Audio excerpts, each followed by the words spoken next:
Hi everybody, the day is finally here. We're going to take a look at a car I almost had. Today we're going to take a look at a 1971 Mercury Comet GT by Motormax. This is from the Forgotten Classics product line, 1/24 scale diecast model car. What do I mean by the car I almost had?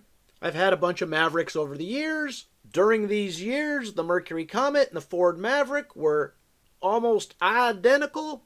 I also had a Mercury Comet of this same year, but it wasn't the GT. It did have the 250 straight six, not the 200 straight six, but these came with a 302 V8 in them. It still had that two-barrel carburetor. Now this body style is the 5th generation body style, the one that looks like the Ford Maverick. They were made from 1971 to 1977. The grille was different, the tail lights were different, the hood was different, and if you remember from a previous video, the gas caps were different. The tail lights on the Comets were very similar, or the same ones they used on the Mercury Montego and the Cyclone. I used to have a Mercury Montego. It was a four-door. It wasn't that cool, but it got pretty good gas mileage, and you could move some people in it. It was a small four-door car, about the size of a four-door Ford Maverick. And some people, when they hear Mercury Comet, they think of the old Mercury Cyclone, which was a performance version, but that wasn't in the 5th generation model, that was 4th generation model. They discontinued that in 1971, and they were just absorbed into the Mercury Montego product line. And also a little bit of useless trivia here. When it comes to the Comets, people really like the 1964 Comet Calientes. That's the car of choice in the Comet product line. And back in those days, it was very similar to the old Chevy Novas when they were small and boxy. Now, in the case of this Mercury Comet GT, what makes it a GT, a Grand Tourer? Generally speaking, GTs are going to have bigger engines, a better ride, which means upgraded suspension, maybe some fancy body design, interior, essentially a better package of options. And a lot of people really consider the GT to be not quite a sports car, certainly not a luxury car. It's just a more performance version of a standard vehicle. And because we have not done this in a while, I'm going to read this off the back of the packaging, the Forgotten Classics packaging.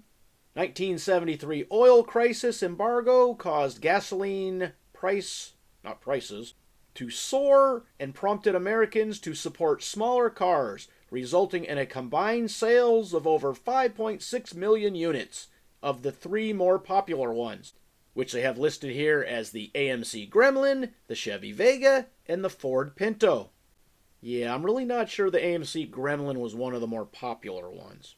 Many people remember owning or growing up with one of these once popular but now forgotten classics. So yeah, when I was a kid, these cars were all over, and they lasted forever. It was probably sometime in the late 90s, early 2000s that you stopped seeing these out there.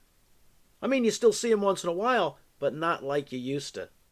Alright, so today we looked at a 1971 Comet GT in yellow with black stripes from the Forgotten Classics product line, 1/24 scale diecast model car by Motormax. Doors open, hood opens, great detail inside, pretty good detail under the hood.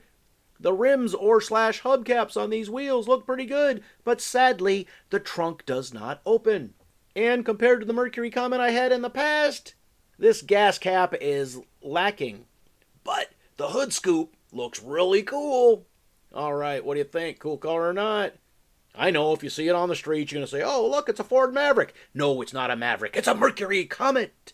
Remember the old ad things? It was Mercury, Ford's better idea. And I think that might have been the case for a while, and then it wasn't the case. All right, leave your comments in the comments section. As always, thanks for watching.